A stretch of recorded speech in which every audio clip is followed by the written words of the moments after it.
today. So in addition to our featured guest performer, Shelley Segal, the famous atheist singer-songwriter who has released numerous albums, is here on a tour promoting her latest album that just came out. She's performed at numerous atheist conventions. She's performed at the recent rally before 30,000 people on the Washington, D.C. National Mall. This is her second time being in Houston. She will also be joined by her partner, Rob, who is also in a band himself and is quite an accomplished guitar player, from what I understand. So really looking forward to hearing them perform together for the first time. I think this is only the second tour that they've actually toured to perform together. So really looking forward to that. And so I'll go ahead and turn it over to them. Actually, before Shelley performs, Shelley's going to share just kind of give a talk about her own personal story and her own personal journey, how she ended up becoming an atheist. Look forward to hearing that as well. So please welcome Shelley Segal.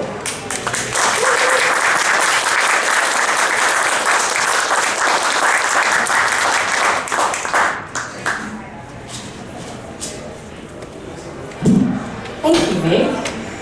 And thank you to the Humanists of Houston for bringing us here today, and thank you guys for coming out. It's a pleasure to be back here. As Vic was saying, this is the second time that I've come to Houston, and it's nice to see some familiar faces. I am a singer-songwriter from Melbourne, Australia, and I was brought up in a Jewish community in Melbourne. There are actually some Jews in Australia. Not too many, but we have a community in Melbourne. And I was brought up in a musical family. My father plays in a Jewish function band. So I learned how to sing, played at weddings and bar mitzvahs and anniversaries, and singing Hava Nagila at old folks' homes. So it really surprised me that I ended up making atheist-themed music. That was not what I expected at all. It was quite a few years in the making. As I said, I was brought up in a Jewish community. My father is the president of the Orthodox synagogue in our city, and we're a big part of the community there. I'd be performing for my community's functions, and I was part of a Jewish Zionist youth group. Every week I used to go and learn about Israel and learn about Judaism and learn how to teach other children about Israel and about Judaism and perpetuate that identity. And I also went to a Jewish school.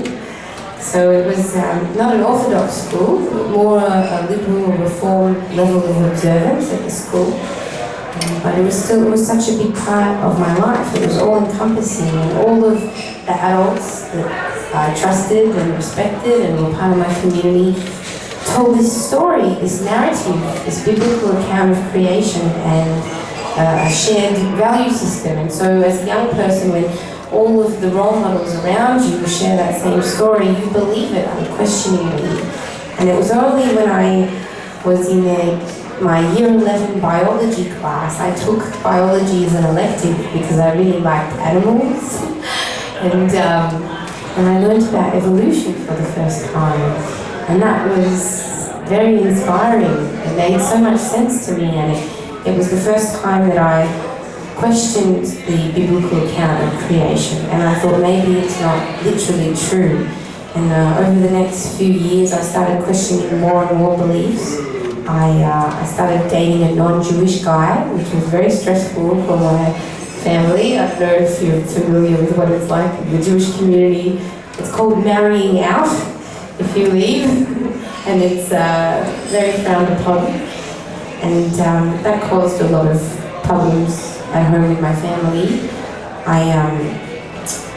And it made a bit of dissonance for me, I guess, because I thought, why would God want us why wouldn't God want me to be happy? Why wouldn't God be okay with love? I guess everyone has their own picture in their mind of the God construct, and that was what mine reflected, and different from that of my parents.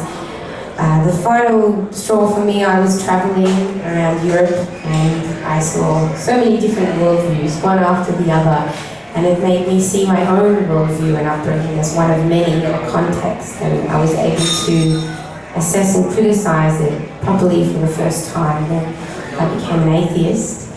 I came back home from travelling to my family, and it caused quite a rift between us for a few years, but we've managed to overcome that now, which has been, I know that I'm very lucky because I've met so many people on my travels around the secular community in Australia and in the US, so people who are not able to maintain the relationships with their families and their communities. I've been very lucky in that way. And I got home and I started to get involved in secular activism. I went to a global atheist convention in Melbourne in 2010, and I joined a group called Progressive Atheists, who are involved with secular activism as well as social progressive issues. And I started writing about my experiences. It was such an exciting time. It was so significant for me, this changing worldview. I was inspired to learn more about the world around me. I felt a responsibility for my own self-education and growth, and I was really engaged with the issues of church-state separation.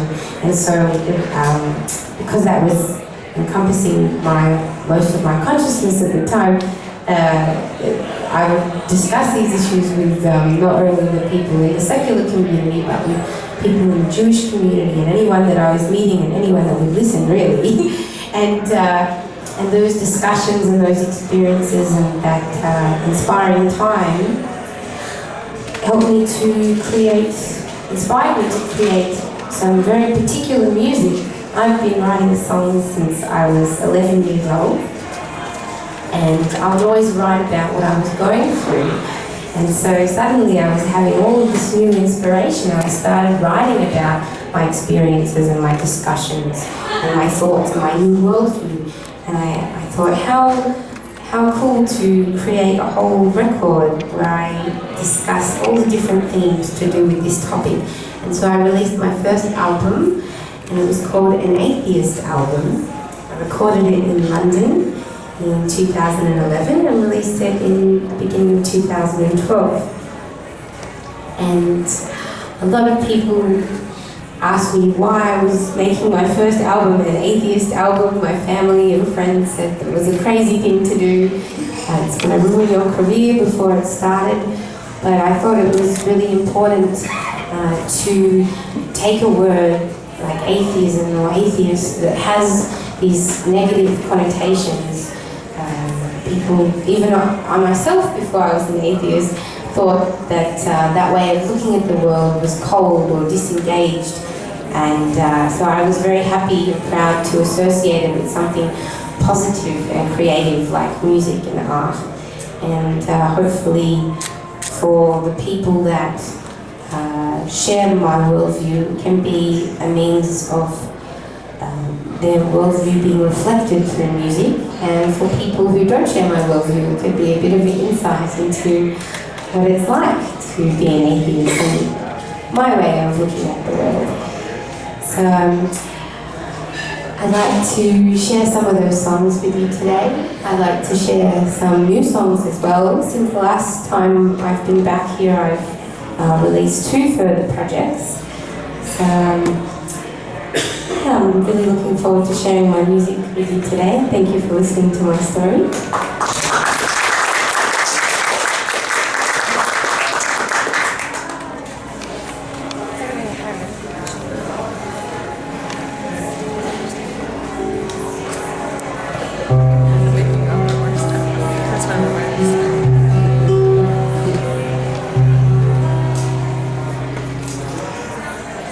Is there some music playing? I think we should ask. I don't think so. Is it? Can you hear it? It sounds like it's Might be the football.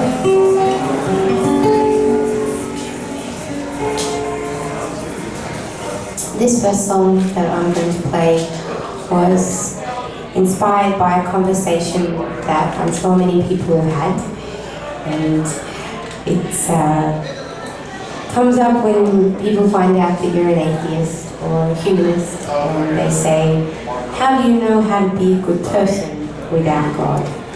And how do you know the difference between what's right and what's wrong without a book or a guide to tell you? And I like to say that what's great about being a songwriter and performer is that really a song is just a 4-minute uninterrupted opinion. So this is my 4-minute uninterrupted opinion on how I know the difference between what's right and what's wrong. This song is called My Morality.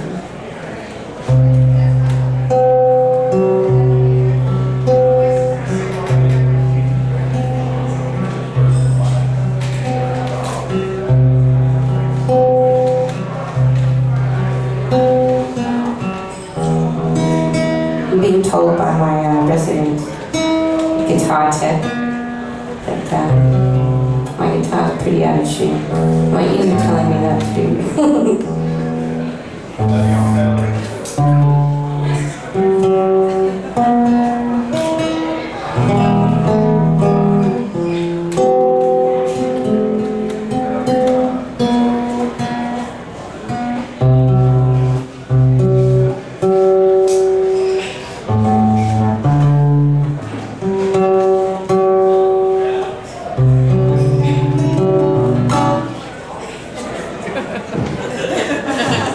We just got off the plane, so it's playing off again.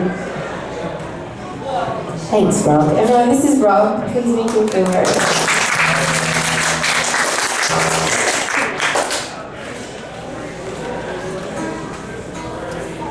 I can edit this out of the video. This is the exciting stuff. 5, 6.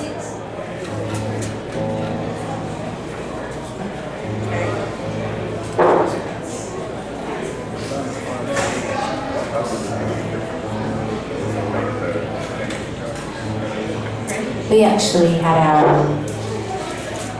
bit of our gear stolen on Sunday. We had our car broken into in Portland, and some of Rob's pedals and some leads and stuff.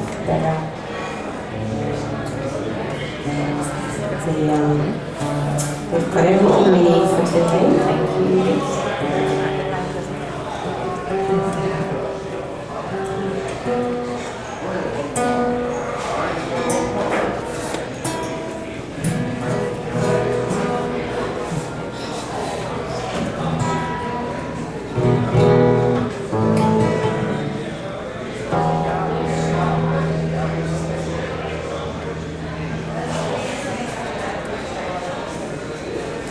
So much for an uninterrupted opinion.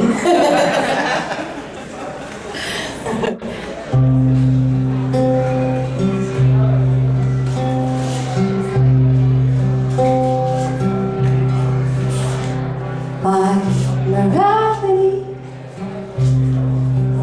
has nothing to do with the Bible or the verses of the Quran.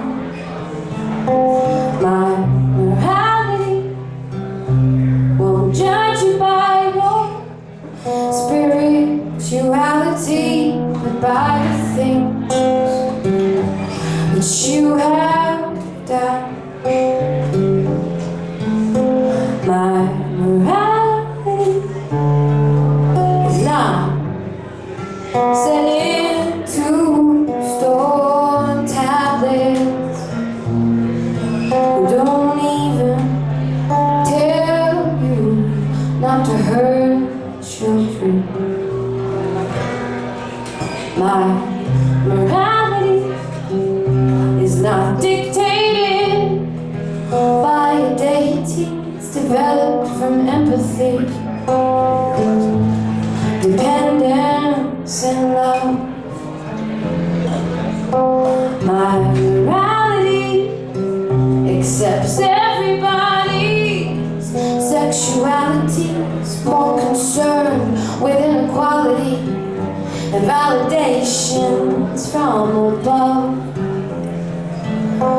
My morality is not set into stone tablets. Don't even tell you that it's worthwhile to be good for being good's own sake, but not to think for yourself can be a deadly mistake. My morality is not recitable from memory. It's something inside me. How I wanna be, treat others how I want them to treat me. Basically, not to hurt anybody, oppose any brutality. Stems from our common humanity, and it's what my mother taught to me, and it's mine because I'm free.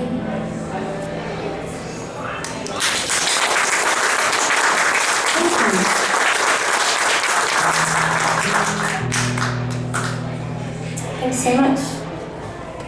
This next song I wrote when I was living in England.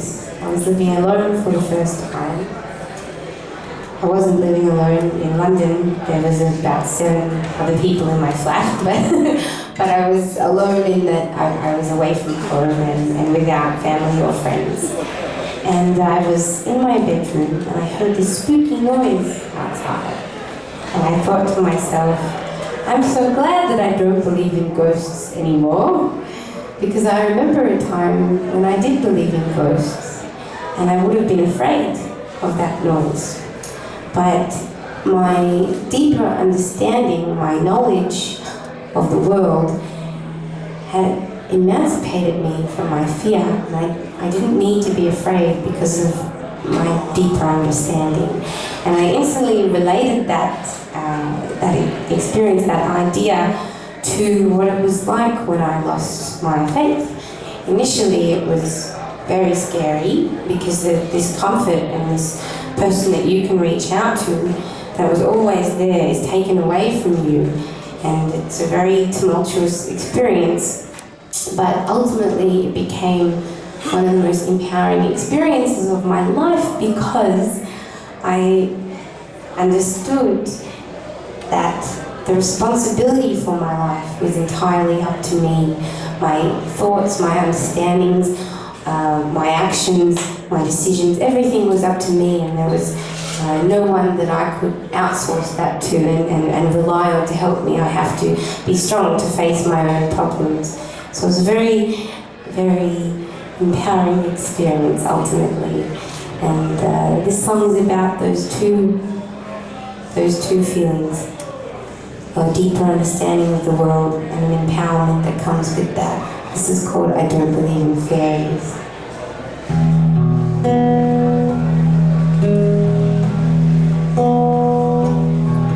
I don't believe in fairies. I don't believe in ghosts. I don't believe in vampires hungry for our throats. I don't believe in demons or witches that can fly. I don't believe in dragons. I think they're all alive. So when I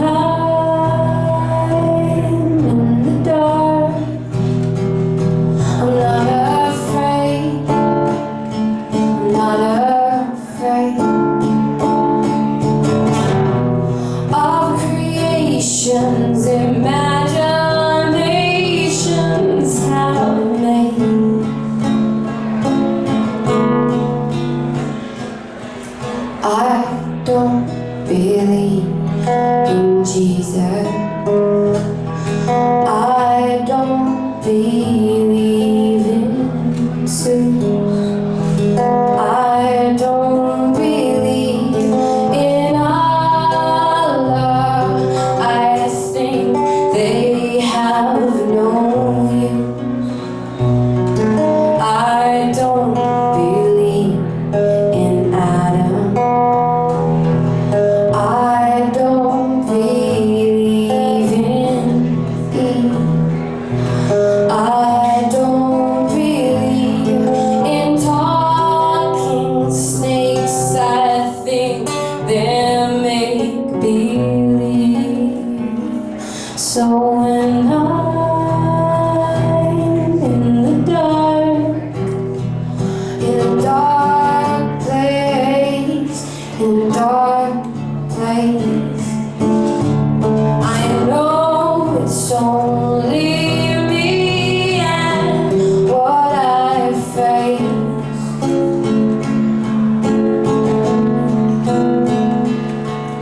I don't believe in heaven. I don't believe in hell. I don't believe that we are children who need to fear to behave well.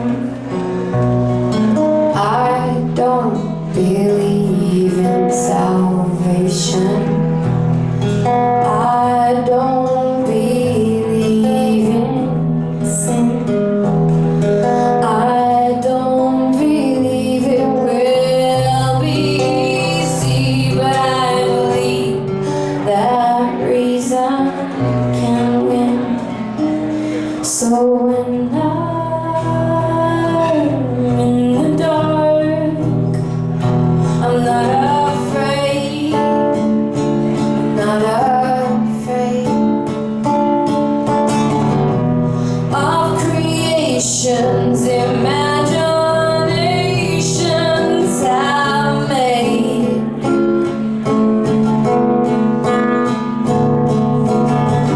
When I'm in the dark, in a dark place, in a dark place, I know it's only me and what I face.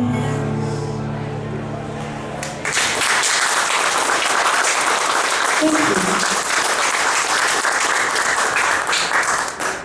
One of the best responses I've had to that song is a couple of families emailed me and said that that their son or daughter isn't afraid of the dark anymore. He went through the lyrics of the song, and that's the amazing thing about music for me. It's like you can have an idea and you can put it to music, and it's like reading a book. It can be transported into somebody else's mind.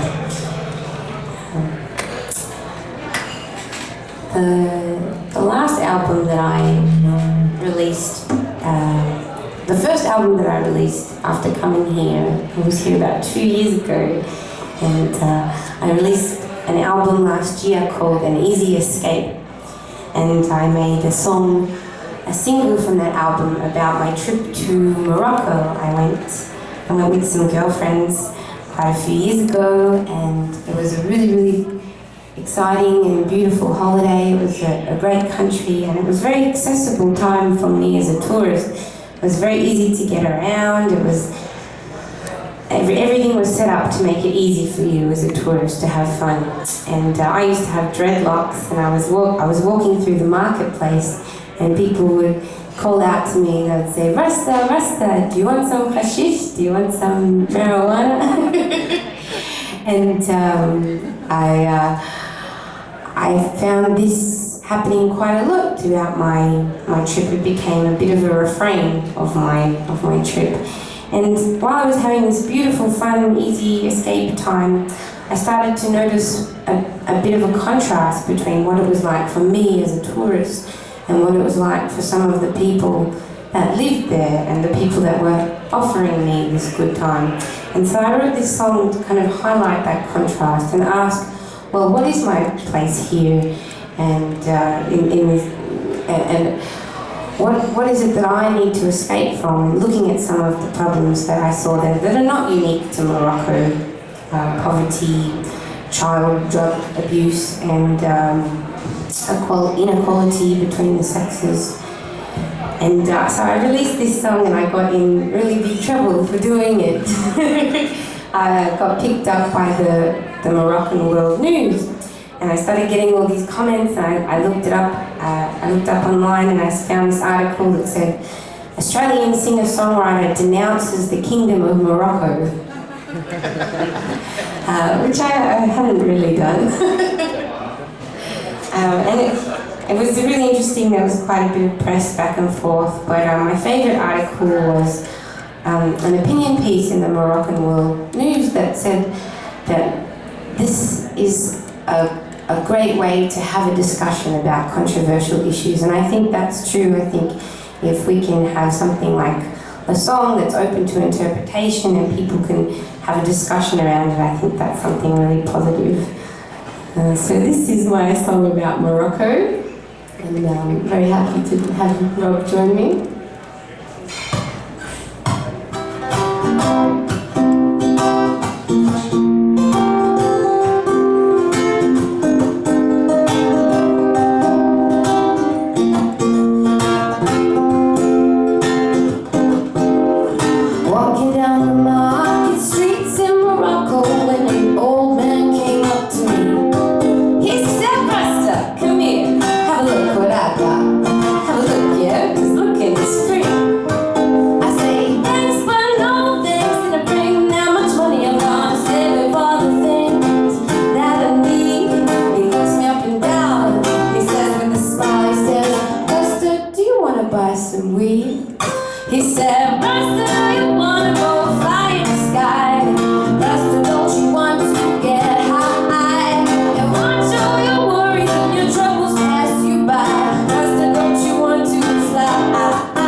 This is another song from that album, An Easy Escape. This song is called I Wish I Was Cool.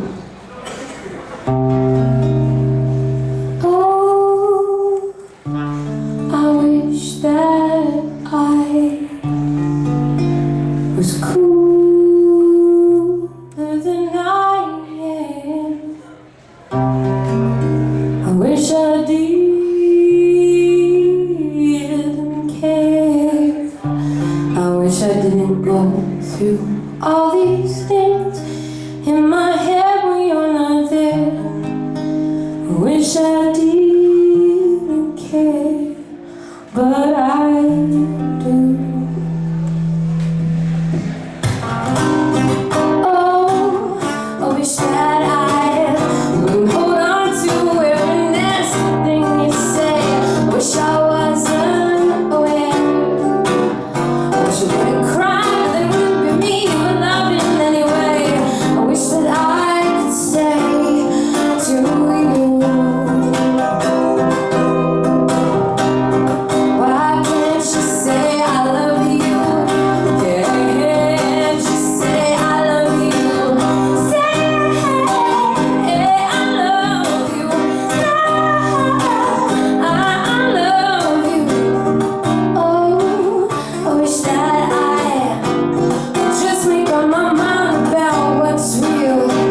Yeah, I know that you love me, but to know it's not that great if it's not how you make me feel. You don't seem to care about the things that I do. Oh, I wish that I could just switch off all these voices in my head. One would say you don't deserve me, that I should be getting so much love from someone else instead. But all I want is you. I make myself so confused. Why can't you say I love you? Can't you say I love you? Say I love you. I love you. La la la la love you. You drive me crazy. Never know that I am insecure. Why can't you just stop to reassure? Oh, I wish that you wanted to give me all the things that I give to you, but you're making me so blue. Maybe it's not your fault. Maybe you don't even say that you can be so cold. Maybe you don't say I love you because you were never told. Give you everything I have. It's not something that I expect you to do. The less effort you make, the less and less I want to be with you. Why can't you say I love you? Can't you say I love you? Say I love you. I love you. La la la la la love you. You drive me crazy. And if you know that I am insecure, why can't you just stop to reassure? Thank you.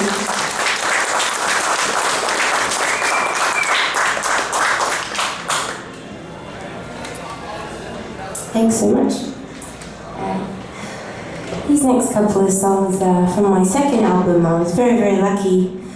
I got to do some writing and some recording with a guitarist from America called Adam Levy.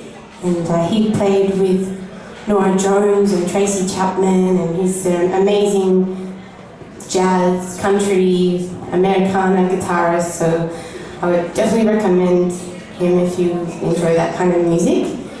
And these are some of the songs that we wrote together on our album Little March.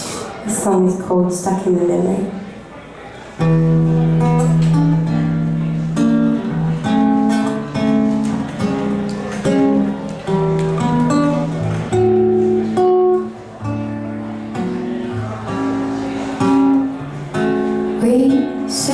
our goodbyes. A season ago now, the leaves are turning to red and gold. Catch a glimpse of my shadow where they used to be. To now I'm stuck in the memory of you. I go out for a drive and a bit of fresh air. Turn the radio on and our song is there, playing soft and low like it used to do. Now I'm stuck in the memory of you.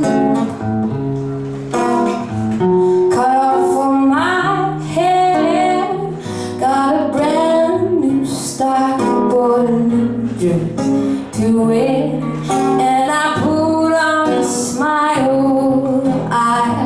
I go out dancing with my best girlfriends, but where do I turn when the music ends? We said our goodbyes and the years have rolled on. I've met other guys, but they've come and gone. How I wish my poor arms could hold somebody new, but I'm stuck in the memory of you.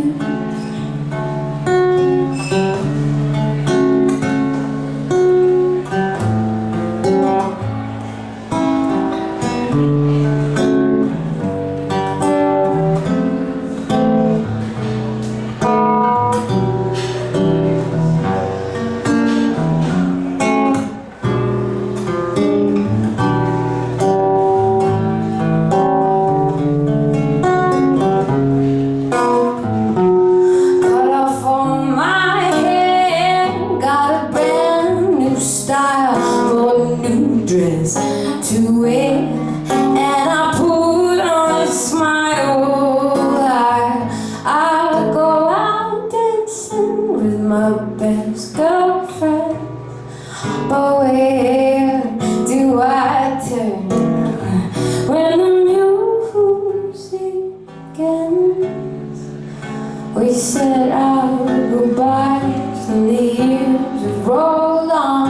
I met other guys, but they've come and gone. How I wish my poor arms could hold somebody new, but I'm stuck in the memory. I'm stuck in the memory. I'm stuck in the memory.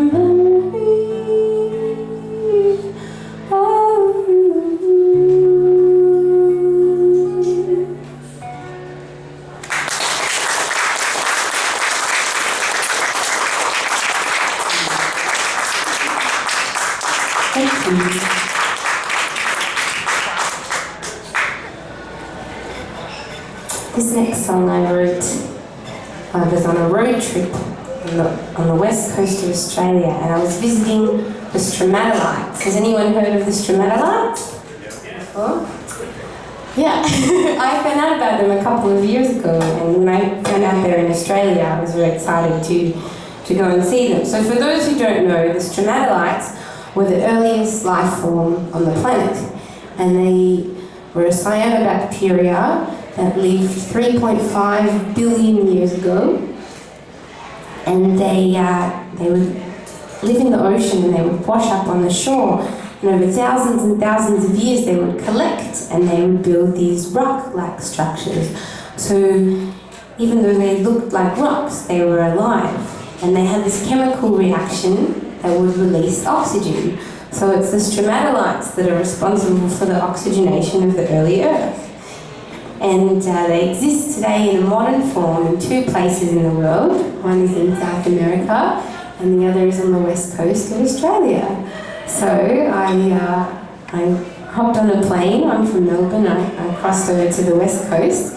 I got into Perth and I was going to Shark Bay to visit the stromatolites. And I found out when I was in Perth airport that there were no flights to Shark Bay, so I had to hire a car and I drove 22 hours straight to get to the stromatolites. So I was already feeling like a bit of a pilgrimage, and I was in a kind of heightened emotional state, very excited to see these rocks. And I only had about an hour or two with them until I had to just drive straight back because there were no flights. So I walked out onto the pier and I saw the stromatolites, and they looked exactly like rocks. But if you watch for long enough, you can see a bubble of oxygen come up, which is really cool. And while I was there with the stromatolites, I had this transcendent experience, and I felt this deep, deep sense of gratitude for my life, and for the capacity that we have as people for those kind of transcendent, transformative experiences. I felt deeply grateful to the people that have dedicated their life to science and the body of knowledge, so that I can look at what my brain tells me is a rock and know that it's so much more, and in a lay person's terms, understand a little bit about its place in the history of life on Earth. And I felt deeply grateful to the rocks. And I hoped that no one could hear me. And I leant over and I said, "Thank you, rocks." and on the way home, I wrote this song. And while I was watching the road, it was a safe composition. And it's about that feeling of gratitude and holding on to that feeling of gratitude despite all of the hardships that we face in life, and despite the problems that we see, because we are people that we are trying to be critical thinkers. We're looking for where the problems are and how we can fix them. And sometimes we get angry and upset and frustrated, but that doesn't mean that you're not grateful at the same time. So this is called gratitude.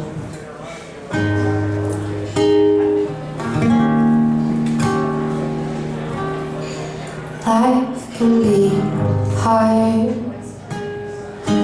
things can get rough. Stay on your guard and protect the good stuff. Sometimes we all feel like we've had enough. Don't wanna spend my short time feeling down. I'll go through my days getting used to the frown. So I will express my anger where credit is due, but it won't take away from my gratitude. There's nowhere to hide when you live in a cage. You feel young inside, but on the outside you age. And everyone lied when they told you there's the next stage. 'Cause one day my memories will all be gone. Not a single one of all who I love will go on. And I'm afraid of the end. Yeah, I don't want it all true, but it won't take away from my gratitude. The world is on fire,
close, you can't sleep, and you get lonely at night. But you decide what you keep, and the morning brings a new light. I'd rather find out what's real than deny. The truth may be hard, but it's better than living a lie. So before disaster strikes and everything I've built comes unglued, I'll be reveling and dancing in my gratitude. Thank you. This one's a bit of a happy love song.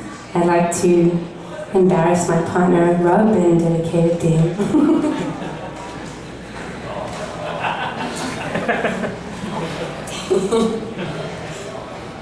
It's almost mean when you know you're embarrassing. So it's such a nice dedication. Sorry, baby. This song is called My Word. My word.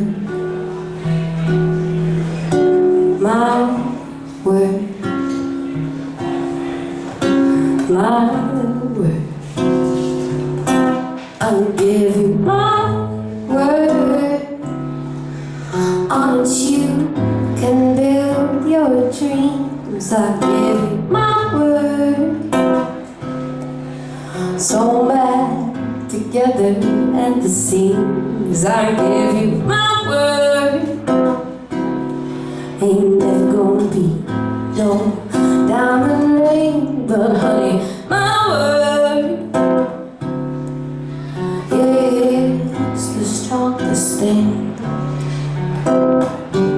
I wanna tell you in a beautiful, complicated way, to show you how it feels.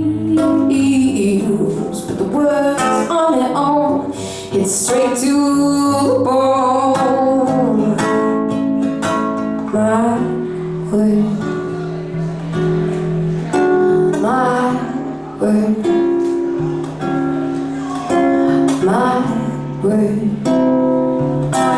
I'll give you my time on which you can set the pace. I'll give you my time, give you my growing old, my changing face. I'll give you my time, which I can never refuse. Give you my time, 'cause you give me that thrill. But I wanna dress it up nice and pretty fairy lights to show you how it feels. But the words on their own is straight to the bone. My word. My word. My word.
This next song is also from an Atheist album, and I was inspired to write it by a lot of different ideas, but the one story that comes back to my mind is a conversation that I had with my uncle.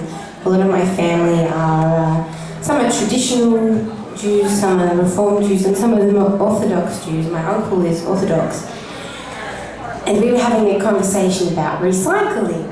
And he said to me, I don't need to recycle because God made the world for me.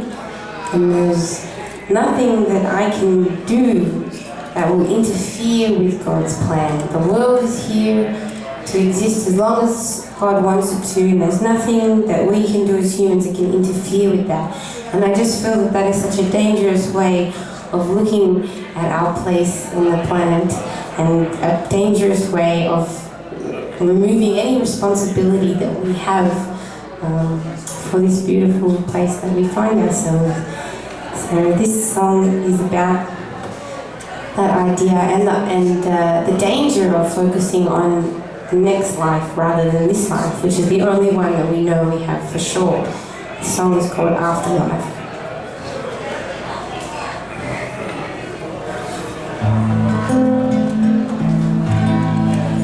Follow the guidebook for an afterlife. Which one do I try? Which one do I try?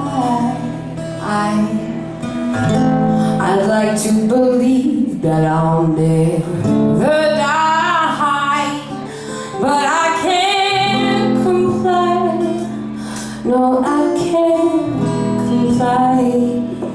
And all the self-appointed representatives of their own imaginings in the sky, they want to usher in the messianic age.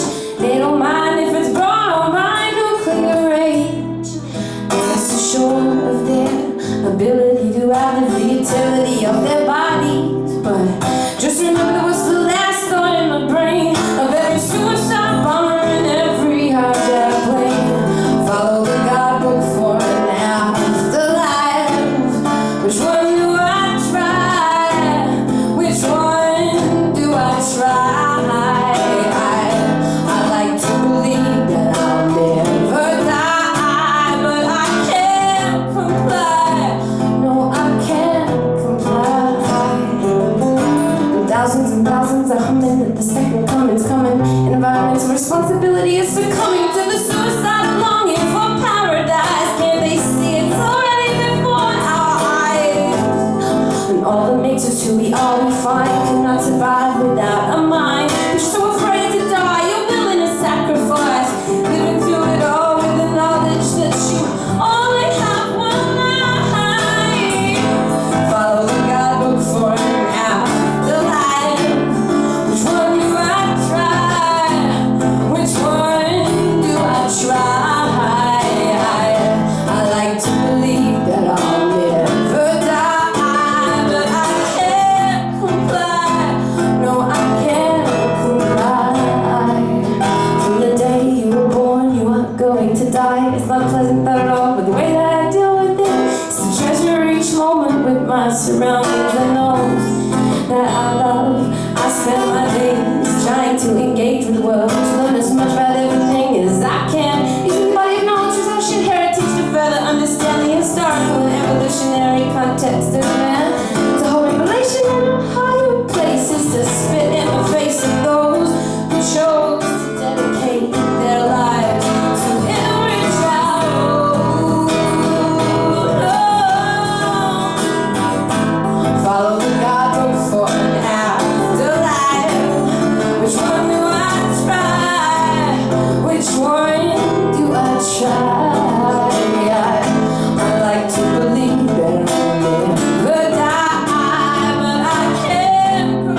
the room that don't speak Hebrew. That last section used to be one of my favorite prayers. It's a prayer that you say during Sabbath, and it's about whether the family has prepared the home properly for the Sabbath, and it talks about the angels of God. And I used my Hebrew language skills, which don't come in handy particularly often, to do a play on the words, and I say, instead of the angels from God, I say, who is God? Who is God? I am God. And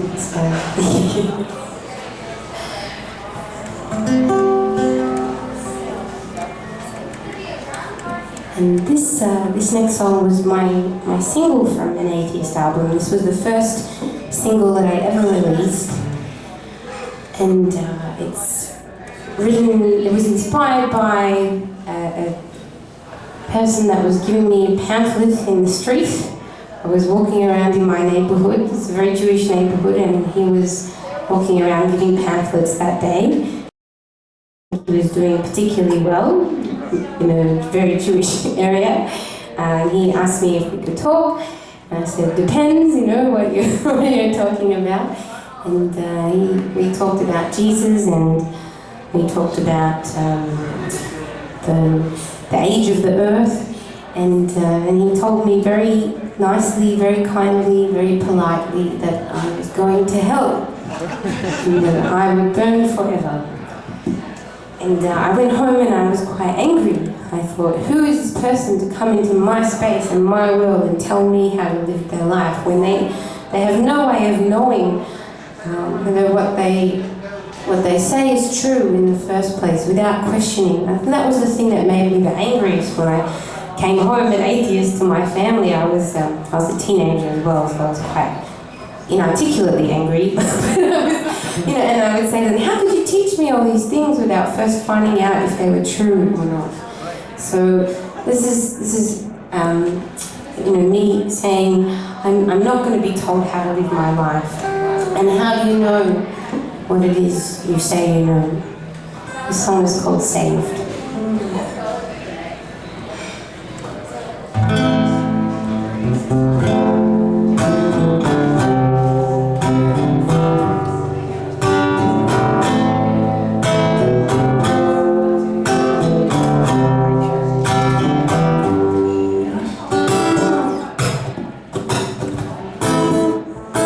Say that I need to be saved. Say with me, the devil got his way. I want to know how when you are praying, or when you are doomsday, how you think you know someone is listening to what you are saying. So you think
One of the first times that I played that at a, I guess just a regular gig, you know, so it wasn't a particularly friendly audience. I mean, no, everyone was very friendly, but they weren't expecting to hear atheist music. And it was actually, Rob and I live in Louisiana, we were in New Orleans, and so I was very nervous that someone was going to get angry and offended, but we did our set anyway. And this gentleman came up to us afterwards and he said, "I love that song, Saved." Oh, he said, "Yeah, no one can tell me what to do. If I don't want to wear a seatbelt, the government can't tell me that I have to wear a seatbelt." And he took us out for pancakes. Yep, there's some, everyone can recognize something in it. And then, I had someone in my band play the song with me, and they're quite religious. And when they agreed to take the gig, I thought, oh, it's so good, you know, they don't mind that we have different worldviews, and that's, you know, so big of them that they're able to play their music, my music, despite how they feel about the world. And they said to me, "I love that song, it's definitely about a guy, and you say that he can't tell you what to do with your thighs." That was great, I love that song. It's funny, some people don't listen to the words. You can get away with a bit then.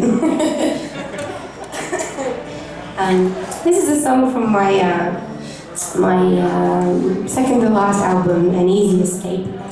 And I wrote this song when I was traveling. It's a traveling song. I was hitchhiking around Europe with my friend, and we were out the front of Amsterdam on the freeway. We'd been waiting for 4 hours with our thumbs out, and a gentleman spotted us, and he pulled over and motioned for us to come in the car. So we put on our packs and we started walking over, and he started laughing and drove away. And I was so angry, I thought, "You dickhead." You know, why would you take... not everyone has to pick up a hitchhiker. Hitchhikers can be very scary, but it's fair enough. You don't have to do anything to help anyone out of your way, but to go out of your way to make someone feel bad is something I don't understand. And so I started writing this song about how strangers can be awful to each other, especially if you look a little bit different, you look like you've been staying in a hostel for a few days. You know, people aren't going to help you out. And while I was writing this song about how strangers are awful to each other, another gentleman walked past, and I think he assumed that I was busking because he gave me a big pile of change. So I couldn't keep writing this song about how strangers are awful to each other when a complete stranger had just given me a pile of money. And the song changed into a big, cheesy love song to everyone in the world. This is called Hitchhiking Song.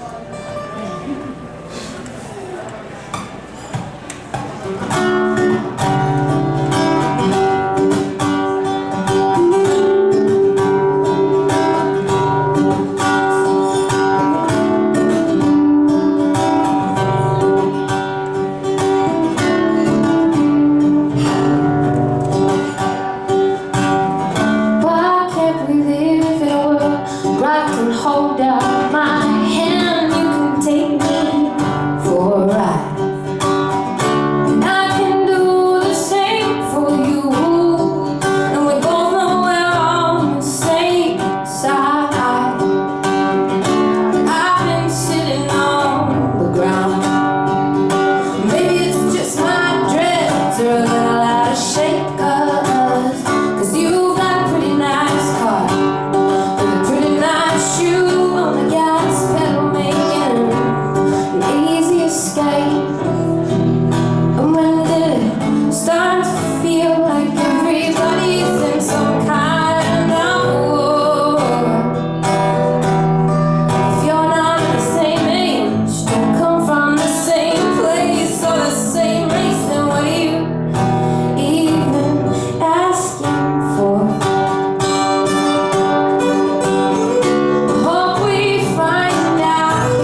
it's worth to.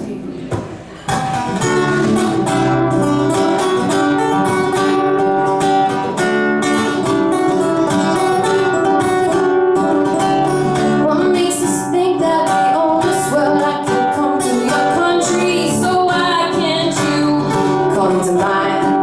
Let's tear down these borders we've given so much power to. It's actually just an imaginary line.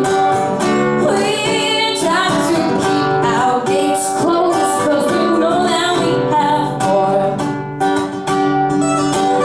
But I've lost count of how many people with less. They give me half of their food and let me sleep on the floor. Oh, I have hope that deep down we're willing to share. We've spent so many years teaching ourselves how to look away. Maybe we've forgotten how to care. I hope we find our humanity. I hope we find our heart. And I hope we find them soon before it's too late, before everything starts to fall apart. And this is my love song to everybody on the earth. You can treat me like your sister, or you can treat me like dirt, and I will still love you for whatever it's worth.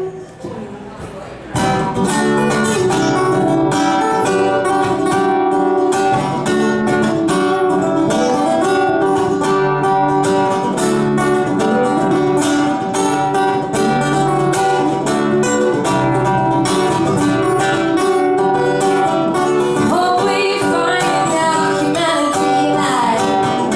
Hope we find our heart. And I hope we find them soon before it's too late, before everything starts to fall apart. And this is my love song to everybody on the earth. You can treat me like your sister, or you can treat me like dirt, and I will still love you for whatever it's worth.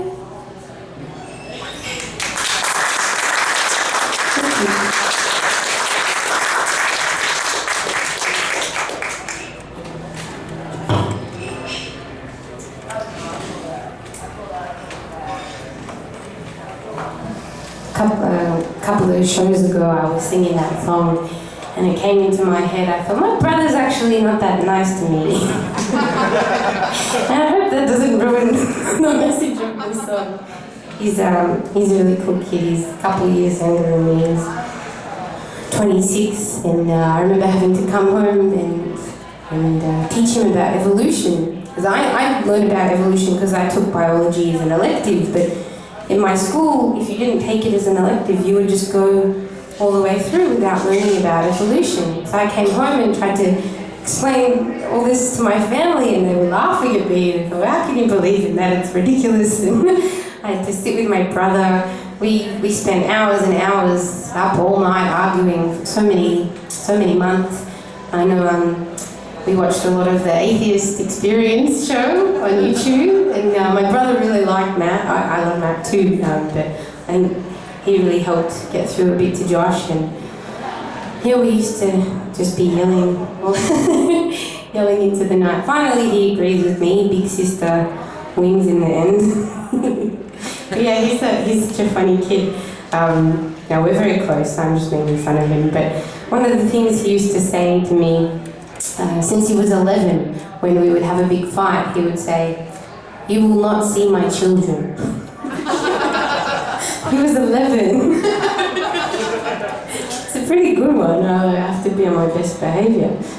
Now I'll be the naughty auntie that they'll come to anyway.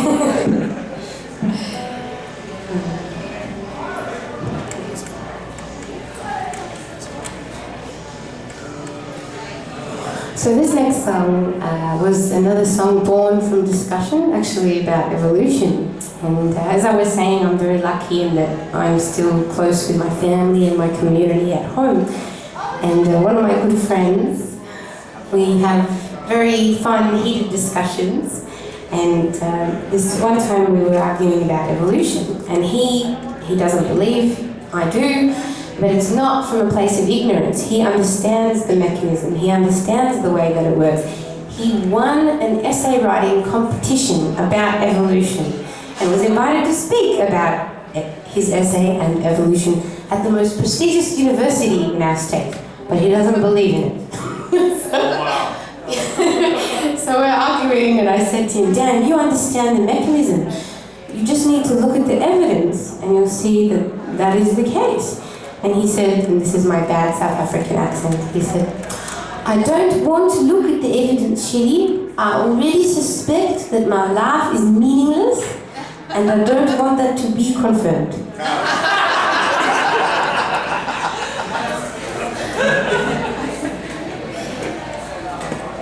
So I wrote this song for my friend Dan, and for anyone that is holding on to a belief, not for its truth value, but for the way that it makes them feel.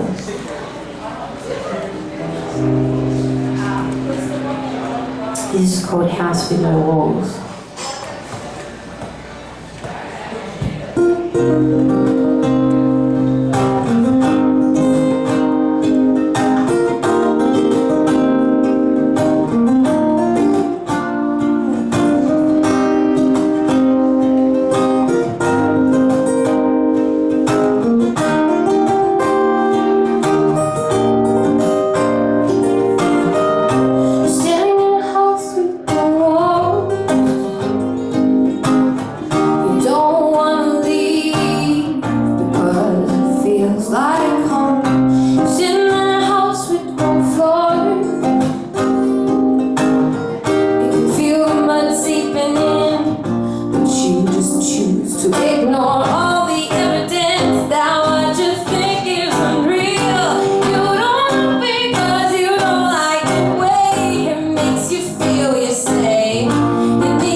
about my Jewish upbringing. The synagogue that we went to was an Orthodox synagogue.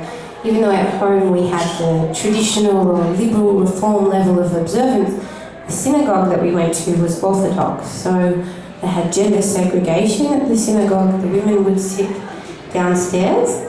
The women would sit upstairs and the men would sit downstairs. And if you couldn't make it upstairs, you could sit at the back, but they would put a curtain in front of you called a mechitza. And as a woman, you were not allowed to participate in leading the service. And the whole service was centered around reading from the Old Testament. They bring out the scrolls that are decorated very ornately, and they call someone up from the congregation. It's a big honor to read from the Old Testament or to lead one of the prayers, and women were not allowed to participate in that at all. At school, again, it was quite a liberal, reform, traditional Judaism, but still we had these messages of a women's inferiority. There was a prayer that we said every morning. It was a call and response between the girls. This is in primary school. We said this every morning. The boys would say in Hebrew, "Dear God, thank you for not making me a woman." And we would say back, "Dear God, thank you for making me what I am." And in Orthodox Judaism, women and men aren't allowed to touch each other in public unless they're married. So my family rabbi would come to our house and shake my father's hand, shake my brother's hand. "Hello, Shelley." He was pretty cool, actually. We would work out some air high fives and stuff like that. But there's a clear difference between what it's like for a woman in Judaism and for a man. And there's a lot of explaining that goes on of why one's not worse, it's just different. But I think that is worse, to have your role defined for you in a way that is almost a caricature is something I'm very happy to be away from, and I'm very grateful that I was able to question that and take issue with those scriptural rulings and be able to criticize them out loud. So this song is called Eve, and it's about the way that Old and New Testament talk about women and women's roles.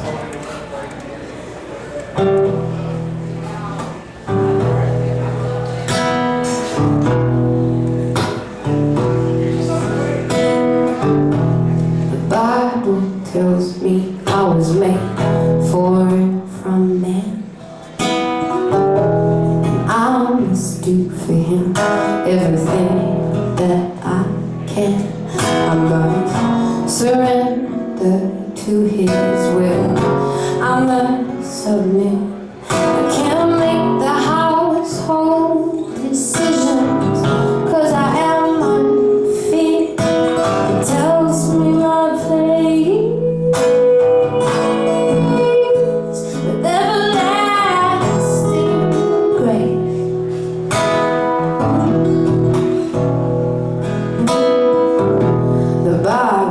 Tells me I must be silent, she can't hear my voice. My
corrupt man. I was asking for it just by being a woman. He tells me my place with everlasting grace, and my punishment for wanting to learn is a painful birth from which I may not return.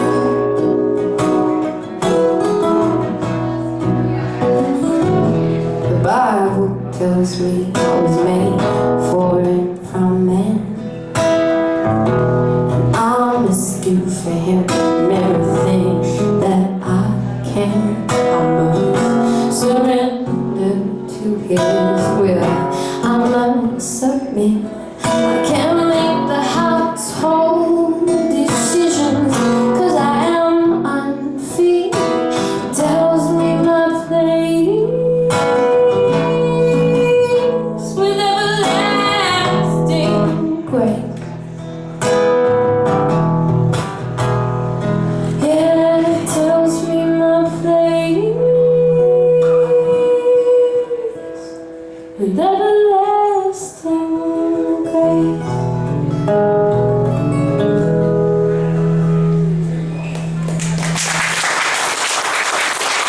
Thank you. Thanks so much.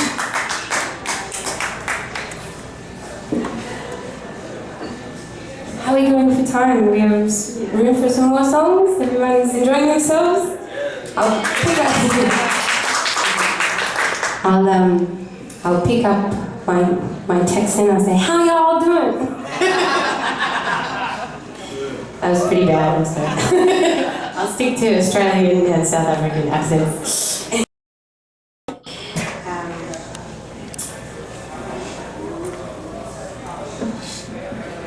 This is one of the songs from my new EP. My friends recently got divorced, and they called me. One of them called me to tell me about it on the phone, and I sat back in my bed and I imagined what that might be like to let go of a relationship that had been your life for so long. This song is called Background Noises.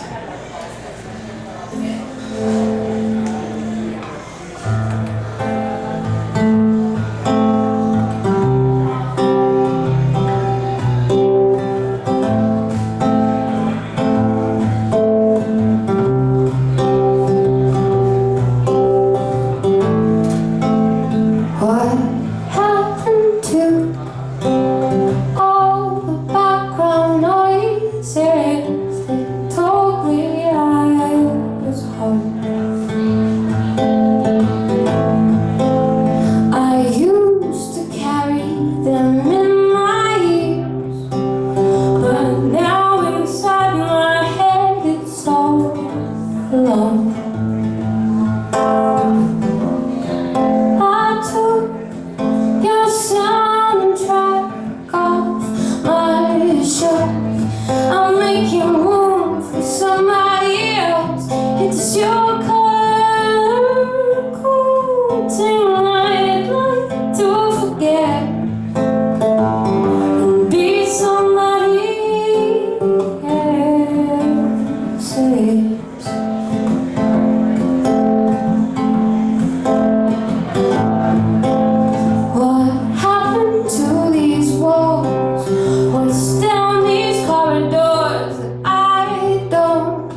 somebody else.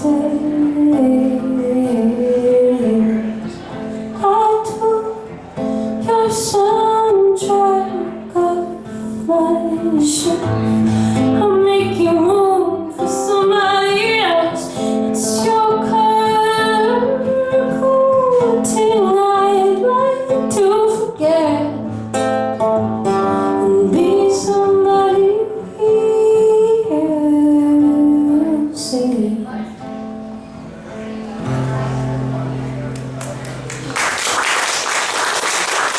Thank you. And I'd like to invite Rob back up, and he's going to play a solo piece for you. It's called Shelley Runs to the Bathroom.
Thanks, guys. That was actually one of Rob's original compositions. That's a piece called Comic Book.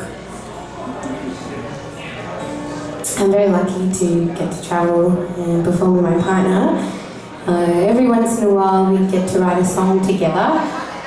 I'm pretty busy with my music, that folky, jazzy pop stuff, and Rob plays in a psych rock band at home in Australia. So we're usually doing different things musically, but every once in a while we get to write a song together, and hopefully we'll write some more songs while we're on the road at the moment. This is the last song we wrote together, and it's called Somersaulting In.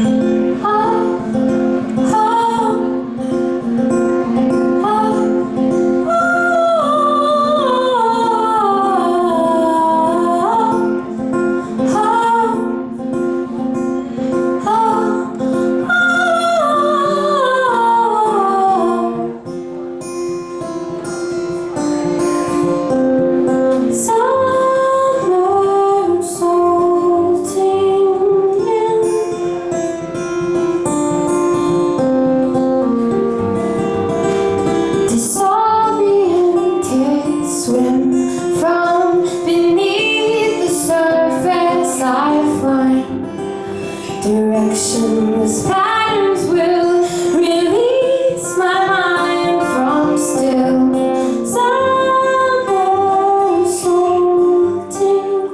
in. When I want to, I begin to sing freshwater words to work out the faults that keep and crease me into the shaping of the landscape from which I come.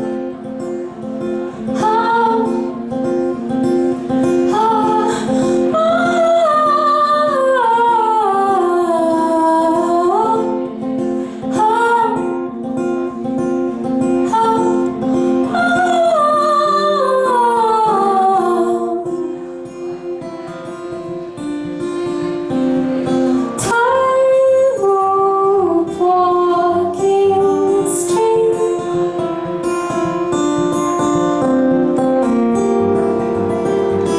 Ground is growing dim, flailing smiles and limbs I find.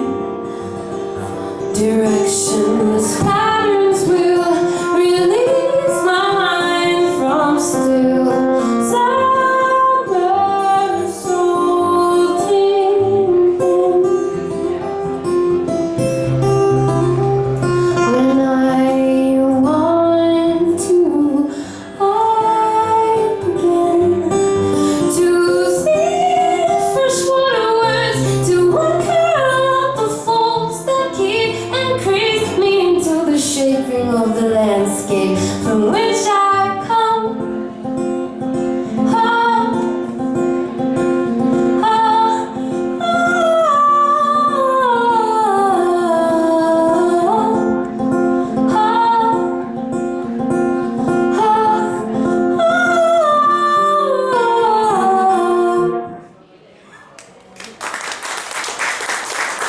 Thank you. Shelley, if you could hold on just for a second.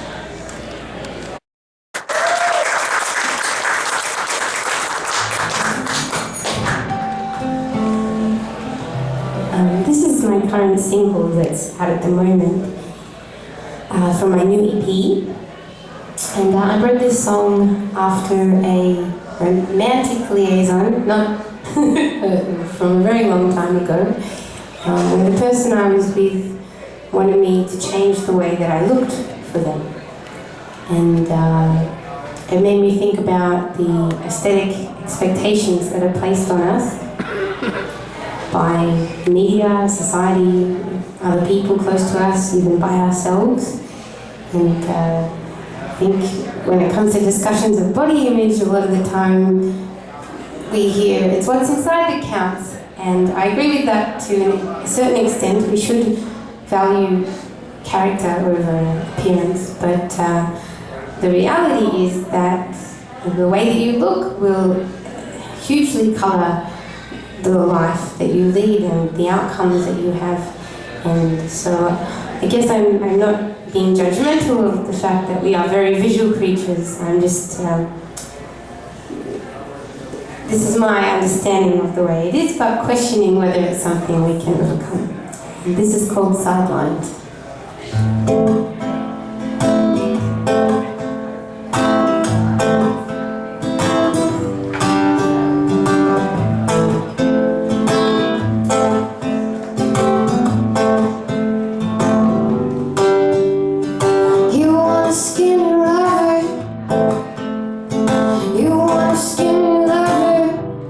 So I find I have the wrong body. I have the wrong body.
self-consciousness come tumbling down from the shell.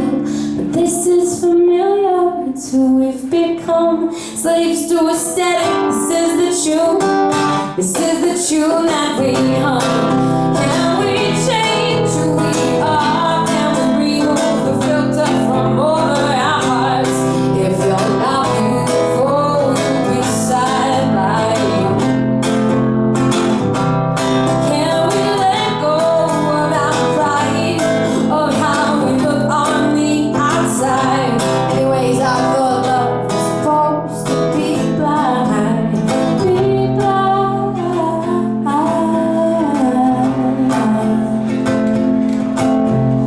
be blind.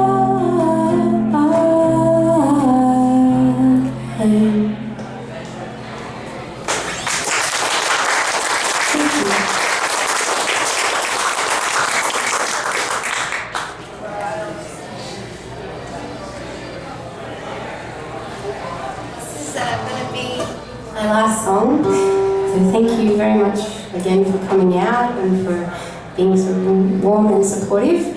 Really appreciate it. Thank you so much to Vic for putting today together.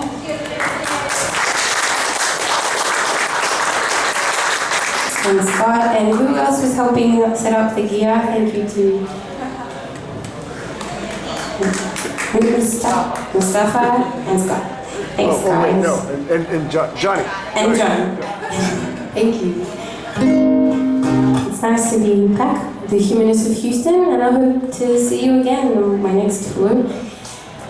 I have some CDs over there and a mailing list, and it'd be great if you join my mailing list, and I can let you know when I'm back in town. Also have some posters and postcards that are free if you'd like a memento of the night. Please feel free to take as many as you would like. This last song is my favorite one to play. It's from an Atheist album, and it really brings me into the moment. When I left my religion, one of the things that was interesting to let go of was this idea of meaning, or a defined meaning and a defined purpose. You feel like you were created for a reason, and there's a reason that you were put here. And looking at it through a humanist lens or an atheist lens, for me, I lost that overarching defined meaning and purpose. Actually, the universe is not created for us. It's a cold and uncaring place where we are quite cosmically insignificant. Our sun is going to die, our galaxy is heading towards another galaxy, the impending heat death of the universe. It doesn't look very good for us. And there's this sense of a cosmic insignificance and a lack of purpose. But if we look at our lives and the way that we interact with each other, our thoughts, what we believe, how we perceive things, how we educate ourselves, our work, that shapes the world around us, that creates the world, that creates our interactions, and that has a real tangible impact on other people. And so it matters. It has a meaning in the only sense that for me, those words make sense, which is in relation to each other. We affect each other, and that is what makes my life feel significant and meaningful, is how I interact with other people. And this song is dedicated and inspired by Christopher Hitchens, and it's called Apocalyptic Love Song for Hitchens.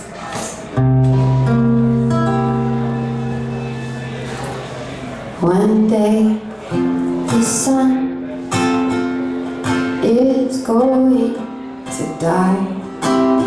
For us it means no more sunsets to the universe, just one less star in the sky. And almost all who ever lived have already died. stories of love and war and hope and pain outside the bay, side by side.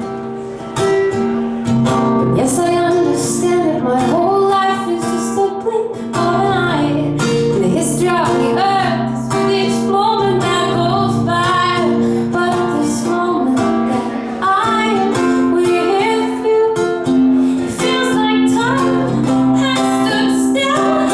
It feels somehow like it matters, and that it always will.